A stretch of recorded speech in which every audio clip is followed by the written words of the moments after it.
అసలు కాంగ్రెస్ పార్టీ నాయకులు హిందువులైనా, వారిలో ప్రవహిస్తుంది హిందూ రక్తమైనా? తెలంగాణ హిందువులది బిచ్చపు బ్రతుకైంది. కాంగ్రెస్ ప్రభుత్వం ముస్లింలకు రంజాన్ సందర్భంగా సాయంత్రం 4 గంటలకు వెళ్లమని ప్రత్యేక వెసులుబాటు ఇచ్చింది.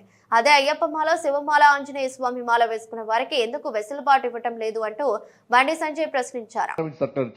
ఏమిచ్చారు తెలుసా సర్కులర్? రంజాన్ టైంలో సాయంత్రం 4 గంటల తర్వాత పోచడాలు. నువ్వు రంజాన్ కు 4 గంటల తర్వాత వాళ్ళకు ఉద్యోగాలు ఇచ్చిపెట్టి పోతే మాకు ఏమి ఇబ్బంది లేదన్నా. కానీ నా అయ్యప్ప ఏం పాపం చేసిండు? అయ్యప్ప స్వాములు ఏం పాపం చేసిండన్నా? నా అయ్యప్ప ఏం పాపం చేసిండన్నా?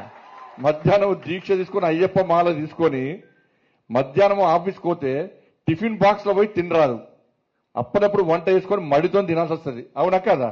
ఇలా ఈ ఉద్యోగస్తులు, ఉపాధ్యాయులు, ప్రైవేట్ ఉద్యోగులు కూడా అయ్యప్ప దీక్ష తీసుకొని ఉద్యోగానికి పోతే మధ్యాహ్నం పోదామంటే ఎవరు ఎప్పుడు తనిఖీ చేస్తారో, ఎప్పుడు సస్పెండ్ చేస్తారో ఒక భయానక వాతావరణంలో ఉద్యోగస్తులు, అయ్యప్ప దీక్ష చేసుకున్న ఉద్యోగస్తులు భయపడే పరిస్థితి వాళ్ళ తెలంగాణ రాష్ట్రంలో ఉంది.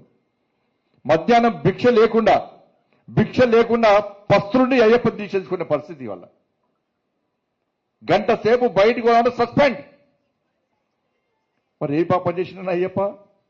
ఆంజనేయ స్వామి దీక్ష చేసుకుంటే మాల ధరిస్తే వాళ్ళకు ఎగ్జామ్షన్ ఏం లేదు.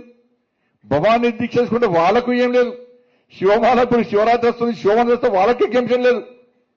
మరి సర్కారు ఒక్కరికైనా అంటే హిందువుల పరిస్థితి తెలంగాణ రాష్ట్రంలో బిడ్డ బతికేది వాళ్ళ హిందువుల పరిస్థితి.